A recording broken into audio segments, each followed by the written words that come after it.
കോഴിക്കോട് ദേശീയപാത ബൈപ്പാസിൽ നെല്ലിക്കോട് മണ്ണിടിഞ്ഞ് അപകടം. 2 നിർമ്മാണ തൊഴിലാളികളെ രക്ഷപ്പെടുത്തി. മണ്ണിനടിയിൽ ഒരാൾ കുടുങ്ങിക്കിടക്കുന്നതായി സംശയം. ലതീഷ് ചേരുകയാണ്. ലതീഷ്, എപ്പോഴായിരുന്നു സംഭവം? എന്തൊക്കെയാണ് വിവരങ്ങൾ? 10 മണിക്ക് ശേഷമാണ് ആദ്യ മണ്ണിടിച്ചിൽ ഉണ്ടായത്. നിർമ്മാണത്തിലിരിക്കുന്ന കെട്ടിടത്തോട് ചേർന്ന ബൈപ്പാസിലെ നെല്ലിക്കോടുള്ള വലിയ മതിലാണ് ഇടിഞ്ഞു വീണത്. 3 തൊഴിലാളികളാണ് അവിടെ ആ സമയത്ത് ജോലിയിൽ ഉണ്ടായിരുന്നത്. ആ 3 പേരും മണ്ണിനടിയിൽ അകപ്പെടുന്ന സാഹചര്യം ഉണ്ടായി. 2 പേരെ രക്ഷപ്പെടുത്തി. ഇനി ഒരാൾ കൂടി മണ്ണിനടിയിൽ ഉണ്ട് എന്നാണ് രക്ഷപ്പെടുത്തിയ ആളുകൾ പറയുന്നത്. അതനുസരിച്ച് ഇപ്പോഴുള്ള പരിശോധന അല്ലെങ്കിൽ തെരച്ചിൽ നടക്കുകയാണ്.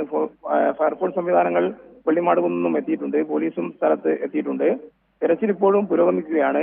രക്ഷപ്പെടുത്തിയ 2 നിർമ്മാണ തൊഴിലാളികളെ കോഴിക്കോട് മെഡിക്കൽ കോളേജ് ആശുപത്രിയിലേക്ക് മാറ്റിയിട്ടുണ്ട്. വലിയ തോതിൽ മണ്ണിടിച്ചാണ് ഈ കെട്ടിടം ഉണ്ടാക്കുന്നതെന്നാണ് നമുക്ക് അവിടെ നിന്നും മനസ്സിലാക്കാൻ വേണ്ടി കഴിയുന്നത്. ആ കെട്ടിടം നിർമ്മിക്കുന്നതിനോട് ചേർന്നുള്ള വലിയ കുത്തനെയുള്ള വലിയ മൺകൂനയാണ് ഇടിഞ്ഞു താഴോട്ട് വീഴുന്ന സാഹചര്യം ഉണ്ടായത്. ആ ഘട്ടത്തിലാണ് തൊഴിലാളികൾ 3 പേരും ഈ മണ്ണിനടിയിൽ അകപ്പെട്ടതും അതിൽ 3 പേർ കുടുങ്ങുന്നതും. അതിൽ 2 പേരെയാണ് ഇപ്പോൾ രക്ഷപ്പെടുത്തിയത്. മൂന്നാമനായുള്ള തെരച്ചിൽ ഇപ്പോൾ പുരോഗമിക്കുകയാണ്. ഷമ്മി.